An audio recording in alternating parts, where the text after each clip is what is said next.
I'm climbing mountains, backcountry skiing, and moving a lot of snow. And I'm bringing you guys along for the ride.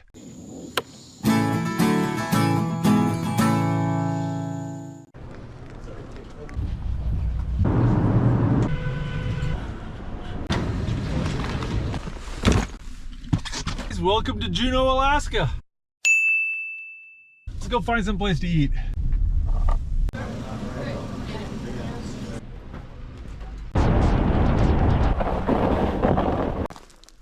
Well, that's Mendenhall Glacier up ahead.